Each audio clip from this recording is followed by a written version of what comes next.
This is Talk of the Town, a weekly program featuring community events happening in and around Northeast Michigan. With your host, Bradley Summers. And get the latest from Alpena Community College with ACC President Dr. Don McMaster. And now, today's Talk of the Town.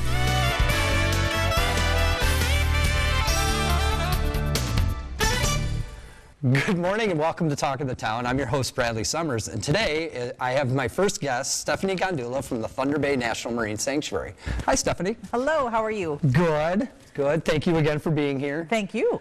You're always doing a lot of amazing things. I get to see some of the fun stuff from across the river from my organization and see the boats out and all the really cool opportunities now that the water and everything is open and the weather's starting to get nicer. And I know one thing that we wanted to discuss today was some of the science opportunities that you have going on.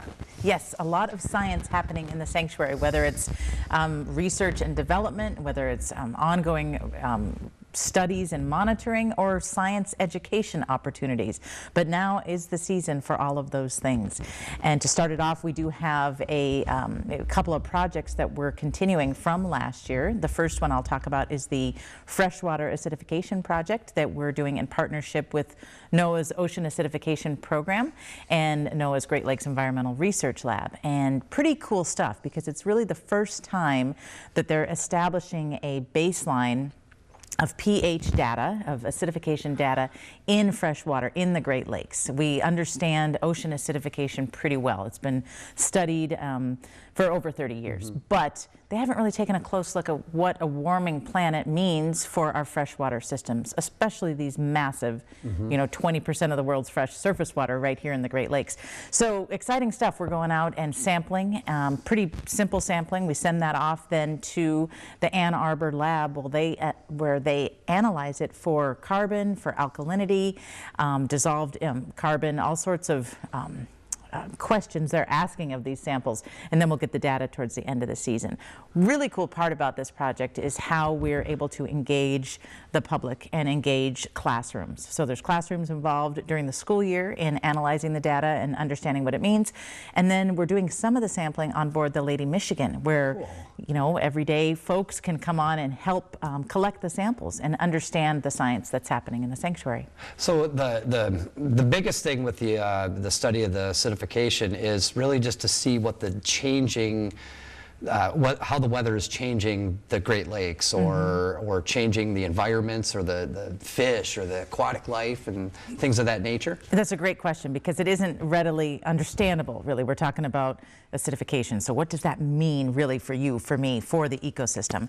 And really just setting a baseline to see how it continues to change, right? To understand if it is changing, you need to have a baseline.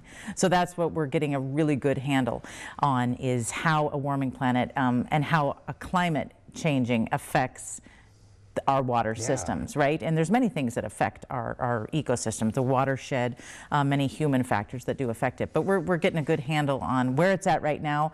One of the most exciting things, I think, because you may have heard I like shipwrecks, is that we're doing the sampling at specific shipwreck sites. And so it really is opening the door to future studies of climate change and Great Lakes ecosystem change on cultural resources. So we're not yet doing those studies ourselves, but I could imagine in a few years' time, students taking on projects of like, what does a warming planet mean for a wooden shipwreck? We don't have answers to those questions right now.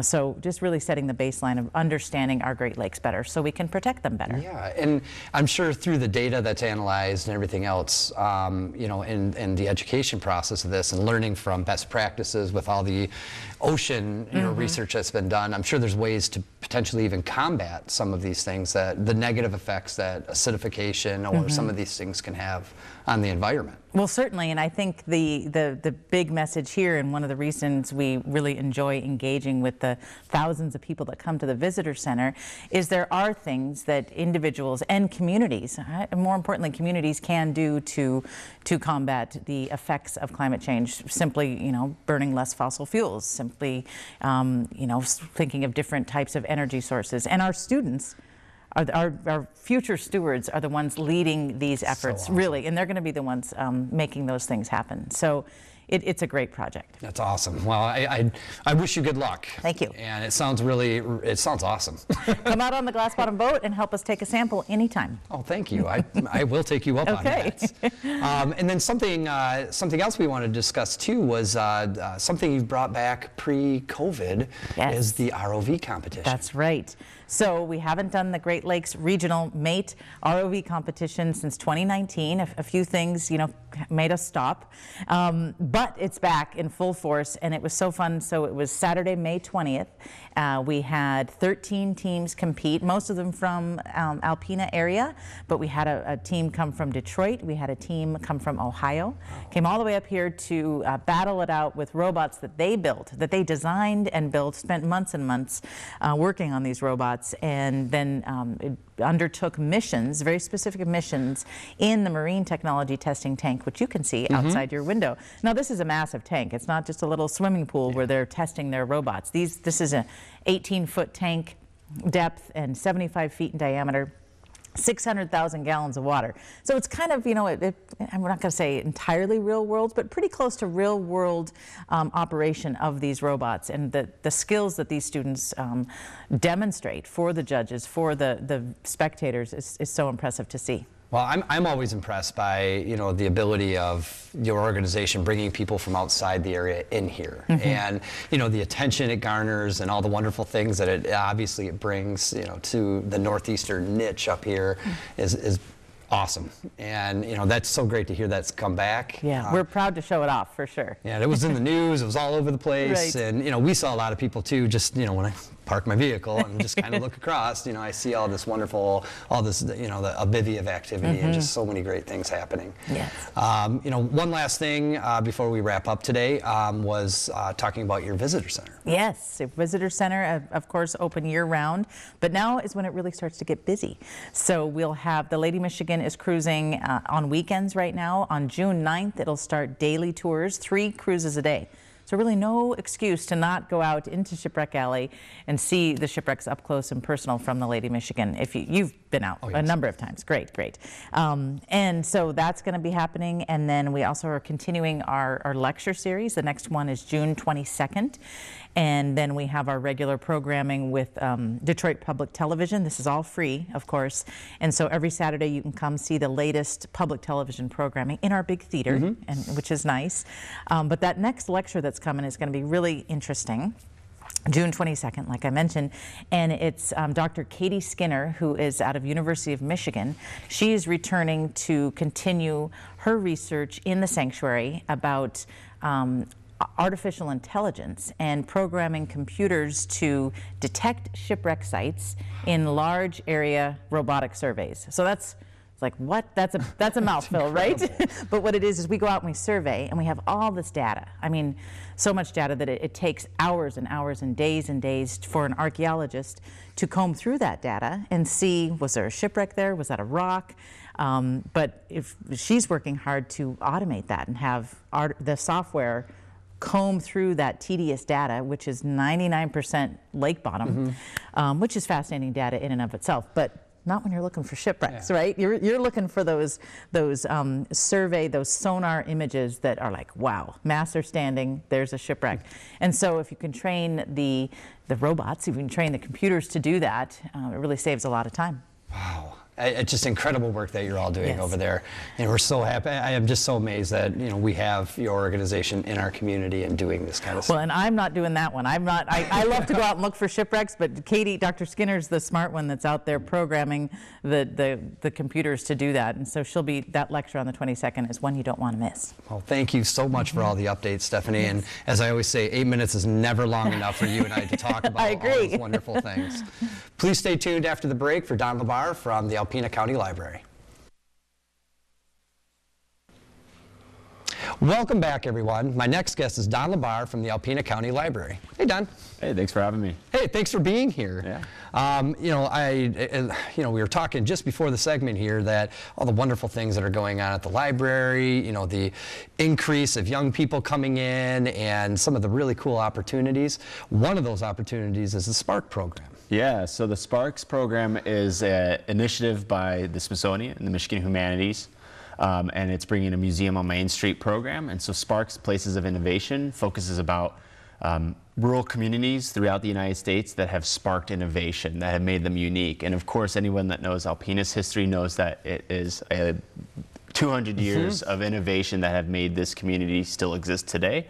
From the lumber to wood product to cement to garment making to manufacturing cement blocks and the equipment. So we have a really amazing history, and so we're very fortunate to have this exhibit. We're the first ones to host it in Michigan, and we have it until the end of June on display. Yeah, it's pretty neat. You know, I've seen some of the comments on your social media pages and hearing people in the community bringing a Smithsonian program to Alpena is a pretty big deal. It is, and Sparks has been up here before through NOAA a couple years ago, but yeah, it is a big deal having a project like this come in this area, and we're really excited because coming out of COVID and being able to do in-person programming and hybrid programming, we really are starting to hit the ground running.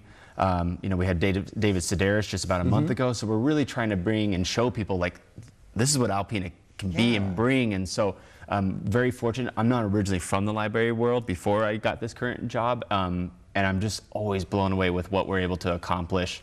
And how unique that is, especially for a community our size and funding-wise too. Well, absolutely, and you know, we always have to be creative with whatever funds that we have and try to maximize those to its best potential for the community and the people that live here. But you know, it's just an incredible asset to see, you know, all of the updated features and just how it's bringing more people in and garnering more attention, you know, for your programs and having other people, you know, coming up like David Sedaris and you know, things and individuals like that. It's so important. Yeah. And that progressive nature, you know, we want to see continual growth in our community. Yeah. We want to see the quality of life getting better, and it starts with a library. It starts with, you know, services for young people and the elderly, and so it's I don't know. Like I said, I was telling you, my son's favorite place is the library. Yeah. He would pick it over going to a movie. He picks it over going to the beach. I mean, he just loves to go play with the dinosaurs, get to know books, and I couldn't think of a better, more educational place for him to go. And then, you know, talking about even the Maker's Mark. The Maker Lab, Yeah, you know, and it's just an amazing resource. Yeah. So one of the things that, before we talk about maybe some makerspace or any of that, we want to talk about the Flower Fest coming up. Yep, absolutely. So next week, Saturday, June 3rd, from 10 a.m. to 11:30, we're having a guest speaker. It's Elisa Chavarro, Chavarri, Yep. Thank you. So she's coming down to do a talk where she's talking about one of her recent publications, and there's also going to be some crafts that you can do as well with the author and with our youth services team. So we're really excited for that. That's part of the bigger flower festival that's happening on Saturday, and that's an event hosted by the DDA. So this is going to be really cool. It's kind of the first time this kind of festival has been done.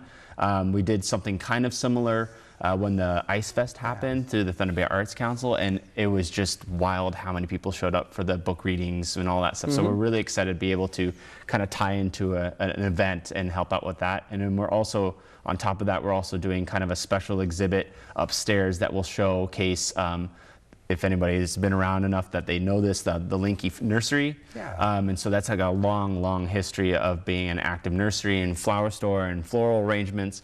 And it's just a wild history that it has. And so we're actually doing a special little exhibit upstairs to kind of tie into the flower theme of next week. Well, that's really cool too, because I think right now with where the old, where Linky's Flowers used to be, the nursery, there's a new house from Habitat going in over on, I think, 5th Avenue. Yeah, kind of in that area. Yeah. That's kind of cool.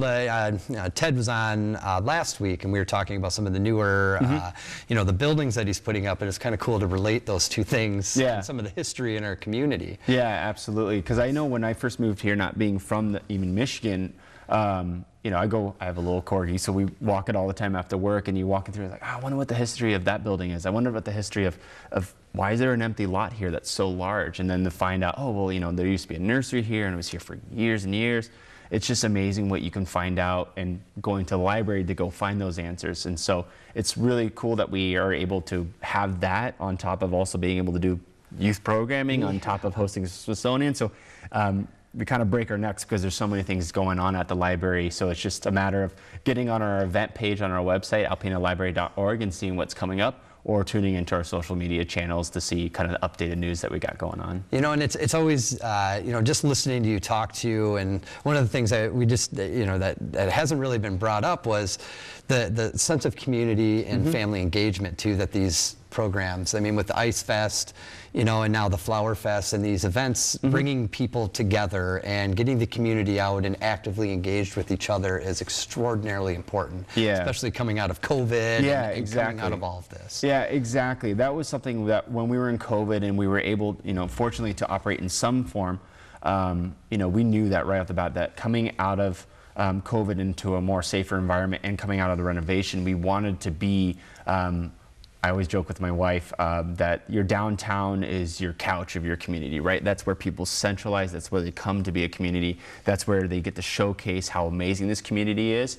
And having a library be part of that as well just adds so much more to it. It makes like a nice little couch to like a nice leather couch, in my opinion, you know, just to be kind of metaphorical with it. But it really is amazing how much the library and that zone can be such a community making space. And of course, yeah, like you said, providing space for families, you know, for all the different demographics that we serve. You know, again, not coming originally from a library background and more from a National Parks Museum background. Coming into the library, I'm still just, every day I'm learning something new that someone else on our staff is doing that's so awesome, from read to all the crafting that happens to, you know, being able to etch and create, you know, these 3D artworks using like laser scanners and, you know, making animations to, you know, of course, getting new books and reading books and how-tos and all that stuff. It's in our seed library. You know, we have a seed library. We can come in, grab seeds and go plant them. And if you want, if you make seeds at the end of that process, bring them in, donate them. It's really just every day is different, and it's so cool seeing the diversity of people that come in and interact with those. Right, and it's amazing when all the resources come together, when you see more supported people in, you know, around us, how much more that sense of belonging or that community feel really comes. And Alpena, you know, we like to say we're a small town. I mean, but we're growing. Yeah. And, you know, that's more opportunity for us all to have conversations, come together and do all these wonderful things. Yeah. And of course, you know, just, you know, very briefly, you know, we have, you had made me an awesome keychain today. Yeah. But this was made with the Makerspace and your some of your resources for some of our younger people. Yeah, we made that using the Glowforge. So we just got that within the last couple months here. You know, it was the hard work of Nancy Musso, our technology specialist, and that was her brainchild to really create this amazing educational space. And we have open hours. You can look on our event page to see when those are. But yeah, we've had people come in that have made artwork. They've made business work, you know, but it's, you know, open to both youth and adults too. So there's really no age limit. Some of the things do have an age limit just because of the nature of what's being done, like a very hot laser system. But it really is wild, you know, from making a keychain like that to, as part of the Sparks innovation exhibit that we did that brought in a physical exhibit, we're also allowed to be able to design our own space. And so we also designed kind of like a historical looking at Alpena through the ages and the industries that it had. And we were able to make these really awesome discs that show like Alpena through the years. And it's just got this cool look. And we build it all in-house. And so that's a very fortunate to be able to have access to that and be able to do that. And, you know, someone can come in with their own materials and be able to make just the same thing too with a little bit of education. Wow, Don. Well, I can sense your passion for everything. Yeah. It's awesome. And, you know, the community, like I said, I get to meet some wonderful people being the host of the show and bring on some really wonderful people. And I can't thank you enough for coming here and talking about all the wonderful things that are going on. Yeah, happy to share all the hard work that our staff's doing to make it possible. Well, thank you so much. Yeah, thanks for having me. And thank you all for joining us today. Stay tuned after the break for Don McMaster in the ACC segment. Greetings, everyone, and welcome to Talk of the Town. I'm Dr. Don McMaster, president of Alpena Community College, and I'm pleased to have as our guest this morning Dawn Stone, Dean of Workforce Development at ACC.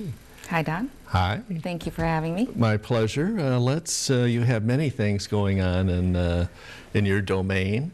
But one of the more interesting ones is the Utility Arborist program that has launched on a non-credit side and has the potential, I think, to develop into a 4-credit program.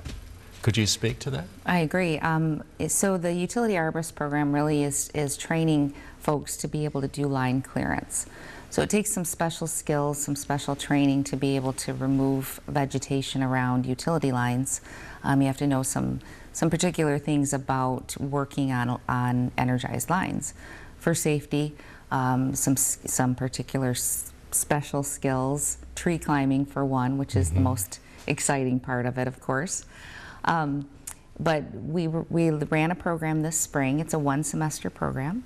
And so it's 16 weeks, and students learn how to do tree climbing, how to cut trees properly, and how to work around energized lines. So we had a group of students in this cohort that just completed the first week of May. Yes. Let's go right there. What was their response? It was a fantastic graduation ceremony. You know, we asked each of the students to speak to what they anticipated they would, get out of the program, and then, what their experience was, and then, of course, what their response was upon completion. And in fact, we had one female in the program, and her response when she was asked, what was your takeaway, or what did you get out of the program? She said, "I got a future." Brought everybody to tears. She has gone down a path that she felt like maybe she didn't have as many options as she should or could. And so this short-term program that creates, some skill and some credentials that she can take anywhere and work in any location across the nation with these skills. She really felt like it was life-changing, and that was a very powerful moment. It's always exciting having non-traditional students in a program like that. That field is primarily male-dominated. So to have a female who was voted the best climber of the class as well, have that kind of a response was very powerful. Very, very neat. And statewide, people are clamoring for workers with these skills. They are. So our first cohort, at the end, we had an industry showcase and invited some of the companies that would hire our students, and they all expressed an astronomical and almost desperate need for a skilled workforce. It's an industry that is not very well known. When you think of electrical utilities, you think linemen, which we also have that program, which is fantastic. So it made sense for us to build this program and try and fill that labor shortage with some skilled folks. And it's just been really wonderful. That as I said, the industry is not very well known. So finding students, recruiting students has been the most difficult part, because our employers all say, "We will take all of your graduates." They all say that. And in fact, all of our students are working in the industry for the largest company in the world, actually. They all three were hired by Asplund. So we're doing our best to try and provide that service to our industry, and unfortunately, we are having a difficult time getting the word out to our potential student body. They just don't know about it. Yeah. It's a super exciting job, and it's really fun to watch some of those students climb trees, and our instructor climb trees, so far in the air is just really phenomenal. So we have the curriculum, we have the instructor, we have the equipment. We do. And what we need are more students. That is correct. Before we leave this topic, I think it would be interesting maybe for interested viewers to know, is this a low-paying, moderate-paying, high-paying work? So this job normally starts people at about $17 an hour without any training, and our students are all in the range of $24 to $26 an hour starting out because of their skill level. So no, it is. I would say it's reasonably high, and certainly exceptional for such a short-term program. Indeed. So one of our tactics that you and I are working on together is to try and engage Lansing legislators who are trying to solve this problem. Folks may remember in January there was a big power outages downstate that lasted a long time, and later some consumers in DTE had to answer for why was that, and what are you going to do to prevent it? So essentially their answer, to paraphrase, was we need more line workers, or not line workers, we need more utility arborists. So what's our plan? So the legislature did in fact create a task force to assist with energy resiliency, I think are some of the words. And so we're reaching out to those legislators. They're all representatives, state representatives. Our closest is in Saginaw, and the chair is in Detroit. So I have reached out to both of them to try and catch their ear, because what we're doing is we're trying to help, you know, and so many people just like to will just like to complain about problems, you know, and aren't willing to do or aren't able to do anything to help solve it. And in fact, we have a potential solution, a very real, very viable solution to extended power outages. You can't fix a line until you get the trees off of it. So that's what our students will do.